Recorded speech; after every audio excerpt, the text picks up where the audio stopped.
Bismillahirrahmanirrahim. Assalamualaikum warahmatullahi wabarakatuh. Waalaikumsalam warahmatullahi wabarakatuh. Alhamdulillahirabbil alamin. Allahumma sholli ala Muhammad wa ala ali Muhammad.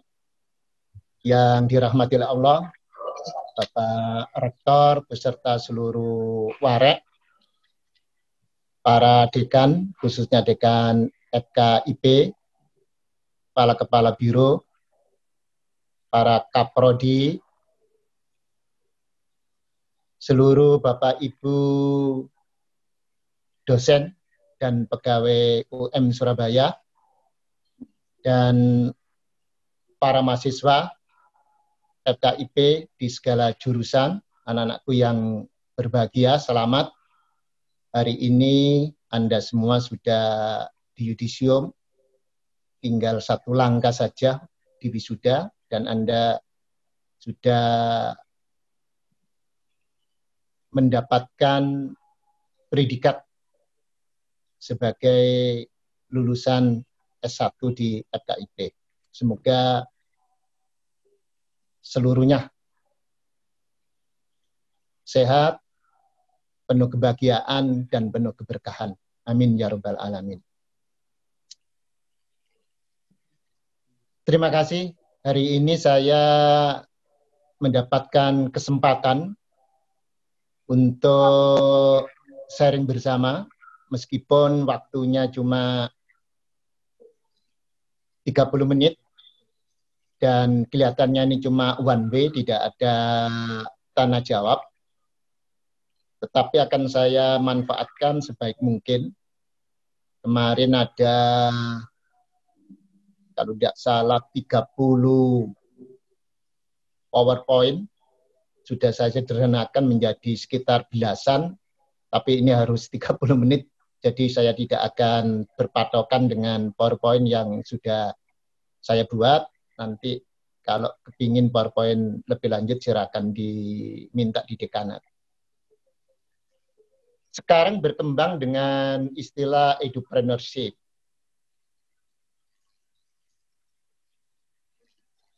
Judul yang agak panjang ini seperti judulnya skripsi atau tesis. Maka saya ingin mengurai satu persatu dulu. Apa sih sebenarnya new era yang akan kita hadapi di 5.0 ini? Tidak lain, sebenarnya ini diprediksi akan datang barangkali masih terlalu lama, tetapi dengan kejadian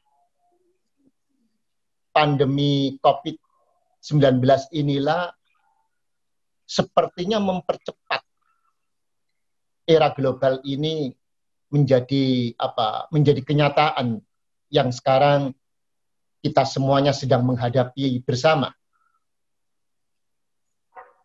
Kalau kita lihat tantangan pendidikan pada saat ini, dan insya Allah nanti setelah COVID ini selesai, bukan selesai pula persoalan kita. Persoalan kita dalam meneruskan pengalaman-pengalaman pandemi ini yang terus harus dilanjutkan. Jadi kampus nanti tetap juga akan mulai terbiasa dengan kuliah dengan daring. Mungkin tatap mukanya, luringnya bisa separuh barangkali. Jadi bangunan-bangunan kampus yang besar di UNMU kita ini sudah mulai direview kembali. Tidak mungkin akan membangun kampus besar-besar lagi, karena kira-kira separuh itu sudah akan diambil oleh kegiatan daring itu. Nah, maka apa yang mesti harus kita persiapkan, terutama anak-anak? Barangkali saya ingin usul kepada dekanat. Dulu pernah juga saya sampaikan ketika saya bertemu dengan Bapak Ibu para dosen, Kalau hari ini anak-anak sudah yudisium dan kurang satu langkah lagi sudah wisuda, maka ilmu-ilmu semacam ini memang mahasiswa baru itu harus sudah mulai diwacanakan betul. Jadi selama perjalanan kuliah itu mereka sudah siap.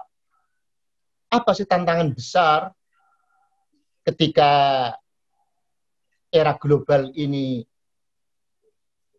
menjadi dunia kita sekarang? Jadi perubahan-perubahan yang luar biasa. Umpama anak-anak sekalian, kita lihat bagaimana HP yang dulu besar-besar seperti Nokia, yang lebih kecil lagi BlackBerry, begitu dihabiskan oleh zamannya Samsung sekarang, atau HP-HP Cina yang sekarang, Huawei, dan lain sebagainya itu. Kenapa? Karena perusahaan-perusahaan besar dulu itu dia tidak berpikir bahwa ke depan itu dengan teknologi maju, maka cara berpikir seseorang, gaya hidup seseorang, itu sudah berubah luar biasa. Nah, oleh sebab itulah, Anda sebagai lulusan S1 FKIP, dalam pembelajaran pun juga demikian.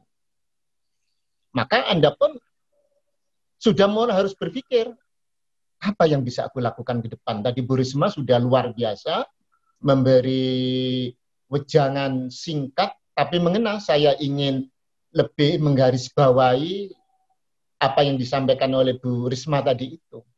Oke. Anak-anak sekalian, entrepreneur itu apa sih? Entrepreneur itu sekarang diterjemahkan adalah wirausaha, tapi bahasa itu sebetulnya arti sebenarnya tidak hanya wirausaha, adalah orang yang bisa mencari peluang, orang yang mampu menggapai tantangan, orang yang berani mengambil risiko. Maka orang-orang yang begitulah yang dalam dunia kita itu bisa sukses dalam segala hal. Dulu saya di sekolah di SMA Saim, masuk kelas itu saya ingin membuka wacana anak-anak itu. Saya tidak mengajari teori, tapi anak-anak itu saya minta untuk presentasi. Cobalah kalian presentasi tentang orang-orang sukses menurut kalian. Salah satu contoh, ada seorang anak membuat presentasi tentang penyanyi rock and roll yang sukses di Eropa. Saya sebagai guru, ini apa sih? Kok penyanyi rock and roll ditampilkan? Tapi saya sebagai guru yang baik, saya ingin mengikuti presentasinya dia. Apa sih karakternya dia itu? Tetapi selalu saya tanya, mengapa kamu pilih penyanyi rock and roll yang saya tidak mengenal? Penyanyi rock and roll paling yang terkenal itu kan zaman-zaman saya itu ada ada Bee Gees dan lain sebagainya. Mungkin ini anak-anak muda saya tidak kenal. Kata dia, jawabannya luar biasa mengagetkan saya. Iya Bapak, saya pilih dia ini, anak ini adalah putra dari penyanyi rock and roll juga yang terkenal di Eropa. Terus apa? Yang saya kagum kepada dia, Pak, sejak SMP dia itu sudah keluar rumah. Dia cita-citanya harus lebih populer ketimbang ayahnya. Tidak hanya Eropa saja. Mungkin sudah harus melampaui benua Eropa, mungkin Amerika, mungkin Asia, dan lain sebagainya. Satu. Yang kedua apa? Yang kedua, anak ini tidak mau sekolahnya dibiayai oleh orang tua. Nggak kayak mahasiswa UNMU, FKIP itu yang masih... Nggak saya teruskan, nanti saya nyinggung perasaan nggak enak ya. Jadi dia tidak mau sekolah SMP-nya itu dibiayai oleh orang tua. Dia mencari biaya sendiri. Dan yang ketiga apa? Yang ketiga Pak, nyatanya dia lebih sukses ketimbang. Nah, hidup yang berani begitu itulah. Karena memang sukses itu, kata orang, Tidak ada sekolahnya.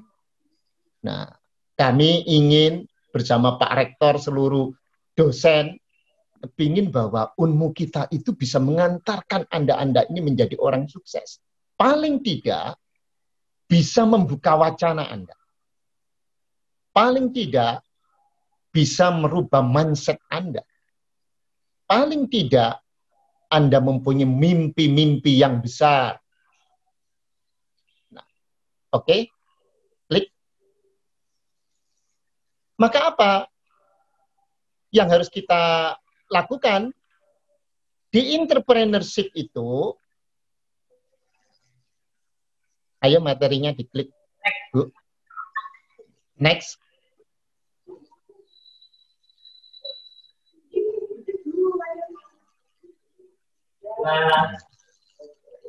Contoh kecil ini, Dorothy Barton Leonard ini memberi kita wacana bahwa orang yang bisa berhasil itu seperti huruf T. Vertikal, dia punya pengetahuan dan pengalaman. Horizontalnya itu dia tidak terpaku dengan hanya ilmu. Anda sekarang belum melihat karir Anda yang sesungguhnya. Banyak lulusan FKIP itu tidak hanya jadi guru. Bisa dia melangkah kepada profesi-profesi yang lain. Tetapi orang itu harus mempunyai sebuah pemahaman dalam kehidupan. Dan mempunyai pengalaman yang luar biasa. Seperti tadi saya sampaikan, dulu saya ingin anak-anak FKIP itu sejak awal, mungkin semester 1, sudah mempunyai PR, dia harus sudah mulai punya pengalaman tentang mengajar. Entah sebagai guru kursus, entah sebagai guru bantu, entah hanya sebagai guru mading di musola di masjid, atau di RT RW-nya masing-masing, atau hanya dia sekedar mampu memberi permainan-permainan, dolanan-dolanan untuk tetangga-tetangganya yang masih kecil-kecil itu. Jadi ini sudah berlatih dulu. Saya masuk FKIP tahun 80-an, ya memang rata-rata teman-teman saya itu sudah ada jadi kepala sekolah, sudah guru semua. Yang baru lulus SMA itu ya baru 20%-an, mungkin kurang kali ya. Dan saya juga belum punya pengalaman jadi guru. Saya umur 23 dulu itu kuliah di FKIP itu sudah dewasa saya. Teman-teman menganggapnya saya sudah punya pengalaman mengajar, padahal saya belum. Tapi saya punya pengalaman sebagai dai, sebagai mubalek, sebagai penceramah, sebagai khotib. Itu pengalaman saya. Jadi kalau teman-teman saya yang sudah senior-senior itu menganggap saya juga, dianggapnya juga sudah berpengalaman jadi guru. Nah, oleh sebab itu kalau sekarang Anda mulai berpikir tentang edupreneurship, dalam artian bukan terlambat, tetapi lebih elok kalau pada awal-awal semester, Ibu Dekan dan para Bapak dosen, Ibu Bapak dosen, wacana-wacana ini harus dibelikan sejak awal. Supaya apa? Supaya para mahasiswa, anak-anak kita ini sudah mulai bisa melirik kanan kiri. Nah, seseorang itu bisa mumpuni di bidangnya atau kompeten di bidangnya manakala dia mempunyai kedalaman di dalam pemahaman dan pengalamannya yang panjang. Tidak bisa dipungkiri, saudara-saudara sekalian, pengalaman itulah yang menjadikan kita bisa menjadi dewasa. Pengalaman itulah yang bisa menjadikan kita expert. Pengalaman itulah yang menjadikan kita tidak mudah untuk jatuh. Oleh sebab itu, maka pengalaman apapun itu menjadi guru yang terbaik. Dan itu tidak ada sekolahnya. Sekolahnya adalah kita di lapangan. Sekolahnya adalah kita beraktivitas langsung. Tidak bisa hanya diceritani ini dan itu saja. Itu hanya sebagai tambahan ilmu kita. Oke. Next. Kita tahu bahwa menjadi guru sekarang ini adalah saya pikir tantangannya luar biasa. Maka disinilah Anda harus bisa merubah mental passenger menjadi mental driver. Ya kan? Kalau dulu kita itu kerja seenaknya, hanya menunggu tanggal muda, barangkali seperti pegawai-pegawai yang kita kenal itu. Tapi kalau seorang driver itu tidak hanya sekedar itu. Anak-anakku sekalian, kalau sering kita guyon itu, taruhlah nasi bungkus dibagi 10 orang. Tapi ada 1, 2, 3 orang yang dapat ikannya besar-besar. Yang lain ikannya kecil-kecil. Waduh, kok untung kalian dapat ikannya yang enak, yang besar. Terus mesti ada yang nyeletuk. Itu kan sesuai dengan amal perbuatan. Meskipun itu guyonan, tapi itulah tidak secara kebetulan mendapatkan. Karena Tuhan itu tidak akan memberikan sesuatu kepada hambanya begitu saja, tapi berdasarkan latar belakang yang telah diukir. Maka yang namanya reward, kalau guru akan memberi reward menjadi murid teladan, menjadi mahasiswa teladan, karena dilihat latar belakangnya itu sesuai atau tidak. Allah pun juga begitu. Nah, marilah mencari reward. Kalau kerja, mengajar, datang lebih awal. Kalau pulang, datang belakangan. Masuk kelas sebelum murid datang, keluar kelas setelah anak-anak keluar semua. Itulah reward yang kita kumpulkan. Itulah seorang driver. Itulah seorang yang tidak mencari, aku wong digaji begini, cuman digaji sekian, ya sudahlah, aku beri apapun. Saya punya pengalaman kecil, dulu ketika saya menjadi TU SMP Muhammadiyah Sidoarjo, saya pagi jadi TU, sore saya kuliah ke Kapasan sana, dulu kampusnya masih di Kapasan, masih ndempleng SMA Muhammadiyah 1 Kapasan, setelah itu sebelumnya ndompleng di Pucang Taman, SMA Pucang Taman dulu, belum sebesar itu sekolahannya, masih sekolah biasa, masih tingkat 1, tingkat 2. Nah, saya di SMP Muhammadiyah Sidoarjo, TU, sore saya kuliah, balik pulang tidur di sekolahan. Jangan saya dilihat seperti sekarang. Dulu saya masih tidur di sekolah. Tidur sama Pak Bon. Dan pengalaman saya, kalau malam hujan pulang dari kuliah, listrik mati dan Pak Bon tidak datang ke sekolah. Dan saya merangkap sebagai penjaga sekolah. Pagi-pagi Pak Bon saya marahi, enak saja dia. Kan ada sampean Mas Sultan kan nggak apa-apa. Semalam saja. Hanya semalam, tapi berkali-kali dia lakukan seperti itu. Kalau anak-anak Darul Arkom, saya yang menjaga anak-anak itu. Guru-guru, mohon maaf, yang dapat tugas dan dapat reward, tidak datang. Saya yang tidak dapat apa-apa, menjaga anak-anak itu, malah membangunin, subuh ngajak ngaji bersama, saya ajak menerjemahkan mufrad per mufrad, ayat per ayat, kata per kata itu. Saya tidak berharap dapat reward. Saya tidak berharap esoknya bisa tanda tangan di TU. Dan memang tidak ada hak bagi TU seperti saya untuk mendapatkan itu. Tapi itu saya lakukan dengan sepenuh hati. Saya lakukan, saya ngiras ilmu saya agar bermanfaat. Saya lakukan, saya tidak punya kegiatan apa-apa malam itu, wong kayak tidur di sekolahan, anak-anak Darul Arkom, tidak ada yang menjaga. Kenapa tidak kalau saya tidak melakukan? Nah, itulah saya lakukan. Nanti terakhir saya ceritakan. Klik lagi next.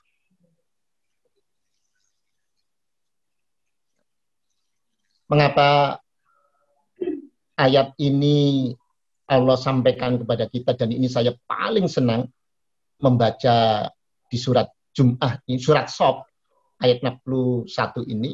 A'udzubillahi minasyaitonirrajim. Ya ayyuhallazina amanu hal adullukum ala tijaratin tunjikum min azabin alim tu'minuna billahi wa rasulihi wa tujahiduna fisabilillah bi amwalikum wa anfusikum dzalikum khairul lakum in kuntum ta'lamun.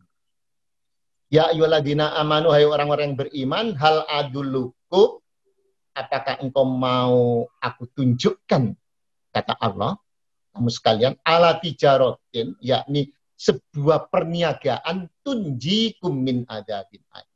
Tunjikum, perniagaan, bisnis yang menyelamatkanmu min adzabin alim, dari api neraka, dari siksa yang pedih. Saya mikir jauh. Mengapa Allah Subhanahu wa Ta'ala mau menyelamatkan kita di akhirat itu? Idiomnya kok pakai idiom bisnis, kok tijarah, kok wirausaha? Karena Allah tahu kalau orang ingin jadi pengusaha, dia tidak mempunyai motivasi seperti driver itu, yang tidak akan berhasil dia. Tidak akan beruntung dia. Tidak akan bisa develop, tidak akan bisa berkembang. Kita bersyukur di kampus kita ini, Pak Rektor CS, termasuk dosen-dosennya, mempunyai semangat tijar. Kalau tidak, kampus kita ini tidak akan sebesar itu. Dulu masih dompleng di SMA 1 Kapasan dan SMA 2 Pucang Taman. Sekarang sudah punya gedung besar-besar seperti itu. Itu semangat tijaro. Jadi semangat tijaro itu tidak hanya dipunyai oleh seorang pengusaha saja, wira bisnis, tapi juga harus dipunyai oleh seorang mukmin yang dia kepingin selamat di dunia dan di akhirat, lebih-lebih di akhirat. Karena kerja kerasnya itu, karena kerja tuntasnya itu, karena kerja cerdasnya itu, karena kerja ikhlasnya itu. Itulah dunia dan akhirat. Ditutup minuna billah, beriman kepada Allah wa rasuli dan rasulnya, batu jahidu fisabilillah, dan kerja keras di jalan Allah, bi amwalikum, dengan harta bendanya, wa ampusikum, dan dirinya. Zalikum khairul lakum in kuntum ta'lamun. Yang begitu itu lebih baik. In kuntum ta'lamun, kalau engkau mau mengerti, mau tahu, kata Allah, mau memahami, mau meresapinya, mau menjiwainya. Kalau enggak, ya los begitu saja. Maka semangat tijaro itu harus anak-anak mulai, ya pikirkan, iya saya kok sampai hari ini masih begini saja. Mestinya saya sudah bisa begini. Mestinya saya sudah begitu. Teman-teman saya yang lain sudah bisa seperti ini. Saya mestinya bisa meraih apa lagi kalau saya tidak, minus-minus saya itu saya kurangi. Cobalah dibuat sebuah renungan yang dalam. Cobalah dibuat sebuah kontemplasi yang dasar supaya kita bisa menemukan jati diri kita. Next.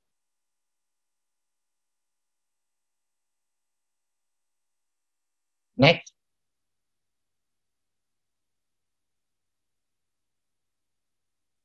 Terus saja ini dulu. Terus supaya lulusan Fakultas Keguruan Ilmu Pendidikan langsung jadi guru, atau studi lanjut, atau menjadi entrepreneur atau edupreneur, atau ada kegiatan lain yang bisa mendapatkan maisha untuk kehidupan kita. Saya lulus SMA tahun 75, ke Gontor sampai kelas 3 tidak bisa lanjut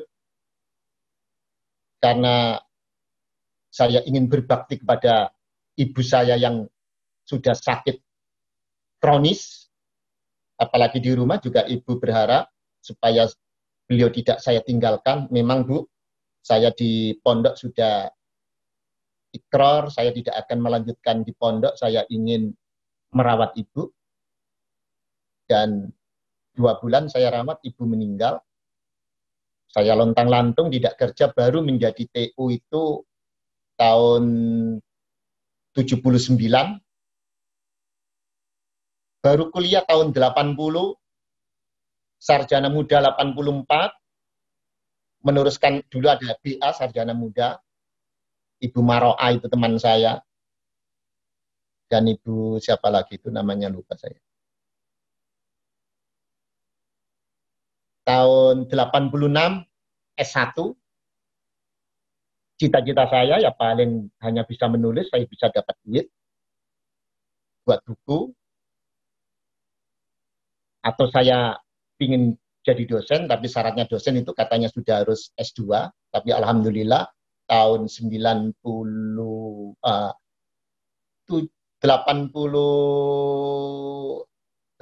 berapa ya? 89-an saya diterima jadi dosen itu. 96 baru S2. Bayangkan tahun 86 ke 96 baru S2. S3 baru 2015. Saya loncat-loncat. Tapi tidak apa-apa. Di antara loncatan-loncatan itu ada sesuatu yang bisa kita lakukan. Tidak harus Anda langsung sekarang studi lanjut, syukur saya ingin cari duit dulu, nanti saya bisa sekolah. Tidak menggantungkan orang tua. Itu lebih bagus. Saya ingin membesarkan adik-adik saya atau yang lain. Atau saya menikah dulu. Boleh menikah. Tapi jangan seperti kata Pak Rektor, iwak apa itu manuk gelatik, cucu biru, mari dilantik, dinikahkan, terus tidur, tidak melanjutkan cita-cita besarnya. Oleh sebab itulah, mumpung saya berkesempatan, yang belum punya pasangan, carilah pasangan yang sevisi dan semisi. Agar apa? Agar cita-cita besar Anda itu bisa terus terlampaui. Meskipun sebagai ibu rumah tangga yang wanita, ataupun Anda yang tidak mau berkarir, atau Anda yang ingin berkarir, jadilah menjadi pendamping yang bagus cita-cita suami.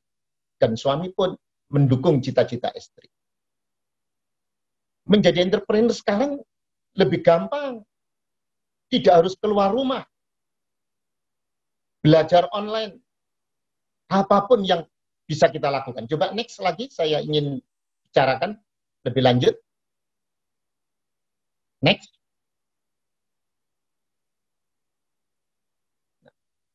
Edupreneur itu ada 4 ini saja.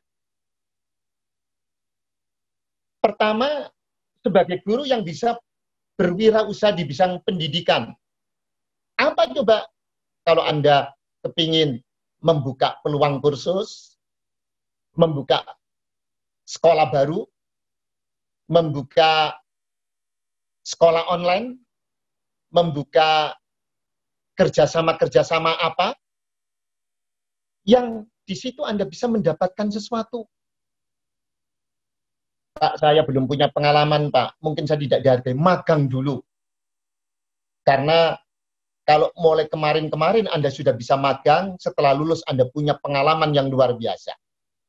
Oleh sebab itulah, mengapa kalau sekarang anak-anak mulai SD, SMP, sudah kita latih dengan wirausaha kecil-kecilan, hanya sekedar komunikasi, jual beli, ini dan itu, atau bertukar-tukaran barang, itu adalah menanam atau menambah pengetahuan-pengetahuan kecil selama kehidupannya yang tidak perlu harus lulus dulu. Ketika dia masih sekolah sudah belajar. Ketika dia masih awal-awal kuliah sudah melakukan ini dan itu. Sehingga lulus pun dia sudah tidak ada kebingungan, aku harus kemana? nantinya. Nah, inilah yang harus berpikir ulang fakultas-fakultas kita, prodi-prodi kita, agar para mahasiswa itu sejak awal sudah mulai dilibatkan ini dan itu. Apalagi sekarang kita punya kesempatan yang luar biasa dengan adanya pandemi ini. Nah, praktek lulusan di bidang pendidikan apa saja? Yang kedua, mengajar konsep wirausaha, tidak hanya mengajarkan teori. Di Fakultas Ilmu Ekonomi, saudara-saudara sekalian, mengapa orang-orang yang kuliah di Fakultas Ekonomi tidak otomatis menjadi pengusaha? Karena apa? Karena di Fakultas Ekonomi selama itu, kalau selama ini sudah mulai banyak berubah. Di FKIP kita juga sudah mulai berubah. Karena diajarkan teori ekonomi. Mereka tidak langsung bersinggungan dengan bisnis. Karena bisnis itu, wirausaha itu, kata Pak Dahlan Iskan, tidak ada sekolahnya. Katanya Pak JK, orang belajar teori ekonomi itu sama dengan orang belajar ilmu renang, tetapi tidak pernah nyemplung di kolam. Diajari sebagaimana pun konsepnya luar biasa, kalau dia tidak berlatih di kolam, ya selamanya nggak akan bisa bagaimana rasanya tenggelam, bagaimana rasanya minum air, bagaimana rasanya air kolam itu. Nah, memang harus sama dengan teori mengajar. Kalau Anda diajari teori mengajar, Anda lantas tidak berpraktek mengajar, ya sia-sia ilmu itu. Bagaimana saya harus mengajar yang inovatif? Bagaimana saya mengajar konsep wirausaha itu yang di situ harus dengan praktek langsung. Yang ketiga, pendidik yang membimbing pembelajaran bisa menghasilkan uang. Nah, ini tantangan. Anda di bahasa Indonesia, bisa nggak mengajak anak-anak menulis artikel-artikel pendek, dikirim ke media online kah, media apapun kah, yang di situ nanti dapat sesuatu. Kalau pertama kali nggak dapat duit, nanti ucapan surat terima kasih, email, ya terima kasih, baru latihan. Anda yang mengajar apa? Menerjemahkan yang bahasa Inggris, menerjemahkan artikel-artikel bahasa Inggris, atau menyalin bahasa Indonesia ke bahasa Inggris, anak-anak diajari, ya kan? Bisa banyak hal, Pak, tidak segampang itu. Tidak gampang, tetapi bisa kita lakukan. Jangan melihat duitnya dulu. Lihatlah pengalaman itu. Dengan berjalannya waktu, Anda berpengalaman, duit akan datang. Kalau sebagai pemula, jangan berpikir untuk duit. Dan yang keempat, mungkinkah Anda nanti akan kuliah lagi, sekolah lagi, kursus ini dan itu, membiayai diri sendiri. Atau, terima kasih, Anda yang sekarang sudah kuliah, tapi bisa membiayai diri sendiri. Sudah tidak minta kepada orang tua.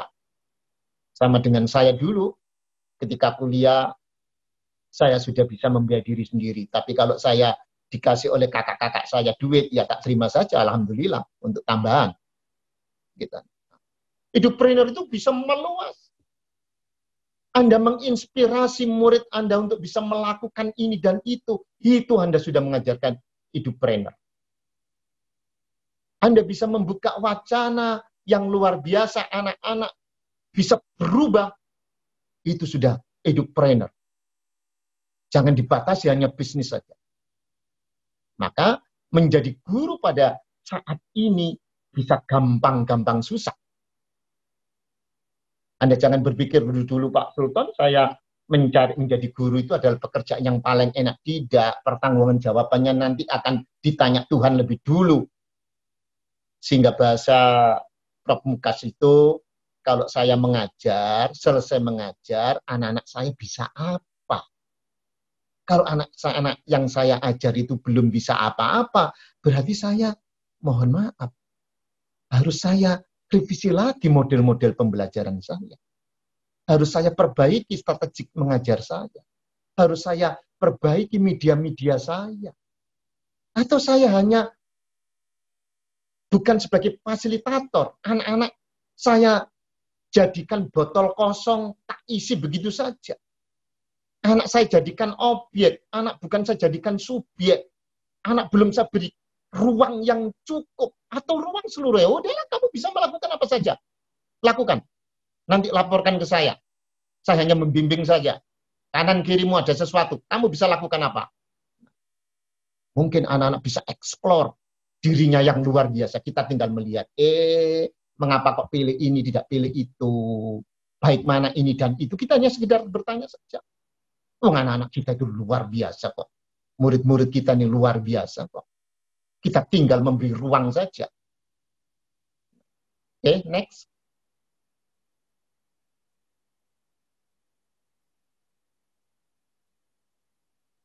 Siklus entrepreneurship itu ini pertama kali planning kita bisa doing. Mohon maaf, bisa. Bapak Sultan. Waktunya udah habis nih. Saya minta tambah 2 menit ya. 5 menit lagi monggo Pak. 5 menit. Ini siklusnya ada planning, doing, communicating, reflecting, exploring. Nah, exploring lebih awal mestinya. Baru kita planning. Kita mencari. Besok pagi coba semuanya pergi ke pasar, dilihat peluang apa sih yang bisa saya lihat di pasar ini. Nah, latihan. Besok lagi tidak ke pasar. Lihat di Mbak Google itu bisnis-bisnis apa sih di masa pandemi ini yang menarik. Oh, itu nanti kan keluar saja. Bisnis apa sih ada hubungannya dengan lulusan FKIP itu? Banyak pertanyaan, cari begitu kan. Guru bisakah berbisnis? Ya, itu kan nanti cari begitu. Jangan HP hanya dibuat WA-WA-an yang nggak ada juntrungnya itu. Cari pertanyaan itu. Mbak Google lebih pinter ketimbang dosen kita dan saya. Nah, tanya apa saja nanti akan keluar itu. Nah, oke, klik terus. Karena cuma tinggal 5 menit. Nah, itu nanti dibaca sendiri terus saja, Bu. Oke. Terus saja planningnya, oke. Terus saja. Oke. Terus. Oke, terus. Nah, ini saya ingin tahukan. Tugas guru itu sekarang tidak gampang. Kalau dulu educating itu hanya diartikan mengajar di kelas begitu saja, teng teng teng teng teng selesai ya sudah. Sekarang guru itu, ini ada Bapak Ibu dosen ya, tidak hanya educating, tapi juga konseling. Ibarat dia juga sebagai seorang guru BP, juga sebagai psikolog, juga seperti psikiater, juga sebagai seorang ustadz-ustadzah yang dikonsultasi anak-anak dengan persoalan-persoalannya. Hubungan dia dengan orang tua, hubungannya dia dengan teman. Nah, ini kalau bacaannya tidak luar biasa, dia nggak bisa menjawab itu pertanyaan-pertanyaan itu. Dia nggak bisa memberi jalan keluar masalah-masalahnya itu. Guru juga training, melatih anak-anaknya. Dilatih ini dan itu. Dilatih berbicara, komunikasinya bagus. Dilatih dia bisa berjamaah. Bukan hanya sholat berjamaah, tapi ketika diskusi, temanmu lagi ngomong, coba didengarkan yang baik, jadilah pendengar yang baik. Di training itu. Anak-anaknya disuruh berbicara, presentasi, kultum, berceramah, berdiskusi. Itu kan harus di-training. Kalau hanya sekedar diajarkan, nggak bisa. Di-mentoring dia. Didampingi dia juga. Di-coach. Kalau mengapa kamu melakukan ini? Karena ini. Setelah kamu melakukan itu, apa lagi yang bisa kamu lakukan? Mengapa A, B yang kamu pilih itu tidak ada C? Kalau A tidak berhasil, apa alternatifnya yang lain? Mengapa harus begini? Waduh. Jadi guru itu nggak gampang nyatanya. Ya kalau memang menjadi guru itu merupakan sebuah amal yang kelak di hadapan Allah kita bisa pertanggungjawabkan. Guru itu kan sebagai pewaris Nabi. Muhammad itu diedukasi langsung oleh Allah. Dan kita bisa begini itu karena kita diedukasi oleh Muhammad. Bahwa kita sebagai seorang muslim yang meneruskan dakwah Islamnya itu hanya guru-guru yang baik. Maka anakku mulailah bercita-cita. Ya Allah, hari ini akan aku rubah. Aku menjadi guru yang terbaik. Karena dengan generasi yang terbaik ini akan bisa mengharu-birukan anak bangsa ini. Islam bisa naik ke permukaan. Islam tidak dipandang sebelah mata lagi. Klik.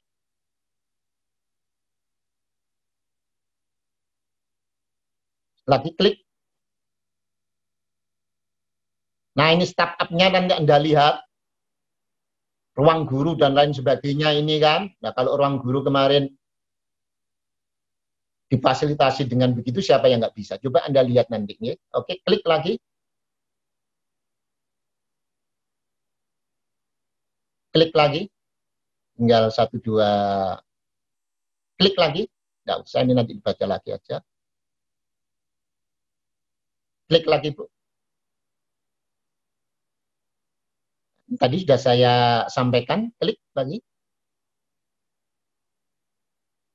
Klik lagi. Klik lagi. Ini terakhir. A'udzubillahi minasyaitonirrajim. Wallazina jahadu fina lanahdiyannahum subulana wa innallaha la ma'al muqsinin. Sudah tahu artinya semua? Walladzina, dan orang-orang jahadu yang berjihad, yang struggle, yang bersungguh-sungguh fina di jalan kami, lanadiyannahum, sungguh akan kami tunjukkan mereka subulana, jalan kami. Wa innallaha, dan sesungguhnya Allah la ma'al muqsinin, sungguh bersama-sama orang yang berbuat baik maksimal. Muksinin itu tidak hanya sekedar berbuat baik, tapi berbuat baiknya maksimal. Waladina jahadu, dan orang-orang yang berjihad, struggle. Jihad itu jangan diartikan hanya berperang. Ya bisa jadi berperang tidak hanya musuh kita ini kan sekarang bukan orang kan, musuh kita kan diri kita kan. Nabi ketika perang besar Uhud itu, Nabi mengatakan bahwa kita dari perang kecil, min jihadi asgor ila jihadil akbar, dari perang kecil kepada jihad yang besar. Apa jihad yang besar, Nabi? Memerangi diri sendiri. Orang tidak sukses itu karena tidak bisa memerangi dirinya sendiri. Orang yang gagal itu karena dia tidak bisa belajar dari kelemahan dirinya. Dari gagal itulah, karena bisa belajar, maka dia akan menjadi sukses. Jahadu fina. Mengapa Allah tidak mengatakan fi, jalanku? Bukan begitu, fina, jalan kami. Mengapa Allah di sini pakai kami? Teman-teman bahasa Indonesia, kami itu kan bukan sendirian Allah. Di situ ada keterlibatan manusia. Maka saya sangat respect dengan Pak Quraisy Shihab. Pak Quraisy itu mengatakan kalau Allah di Al-Quran itu kata-kata kami, maka Allah tidak sendirian di situ. Allah minta keterlibatan manusia. Wa narzuku, dan kami rezekikan. Allah tidak wa arjuku, aku rezekikan, tidak. Kami rezekikan. Rezeki itu tidak datang begitu saja. Rezeki itu harus ada tangan-tangan dingin manusia, kerja keras, kerja tuntas, kerja cerdas, dan kerja dengan ikhlas tadi itu. Jalan kami itu apa ya Allah? Jalan kami apapun yang baik. Allah itu simbol kebaikan, Allah itu simbol kemaslahatan, Allah itu simbol kemajuan, Allah itu simbol kemanfaatan. Kata Allah, lana diyannaum, sungguh aku, kata Allah, kami lagi. Lana diyan, akan kami tunjukkan subulana, jalan kami tadi itu. Kalau jalan terbaik itu, Ananda semua, sudah bisa Anda lampu. Nanti Anda akan ditunjukkan oleh Allah lagi jalan-jalan yang terbaik yang lain. Wa innallaha, dan sesungguhnya Allah lama al-muksinin. Biasanya kan innallaha ma'as-sabirin, tidak ada lam takhidnya. Innallaha ma'as-sabirin, Allah bersama orang-orang sabar. Tapi di sini beda. Wa innallaha lama sungguh Allah bersama-sama al-muksinin. Orang-orang yang berbuat baik yang maksimal itu. Yang cita-cita besarnya tetap digantungkan itu. Maka kalau cita-cita besarnya kepingin jadi entrepreneur, belajar yang luar biasa, tengok kanan kiri, dan jangan lupa, tiap hari kerjakanlah amal soleh yang itu mempermudah apa? Sisihkan dari uang saku Anda. Entah 1.000, entah 2.000, entah Anda bisa 5.000, luar biasa. Sehari, tiap hari. Berusahalah begitu. Karena insya Allah, Allah akan memudahkan jalan kita semua, anak-anakku semua, jalan Anda semua, cita-cita Anda semua. Anda bisa membawa nama besar alma mater. Syukur kalau Anda juga menjadi pejuang-pejuang dakwah yang ikut membesarkan Muhammadiyah. Sekian, terima kasih. Lebih kurangnya mohon maaf. Assalamualaikum warahmatullahi wabarakatuh.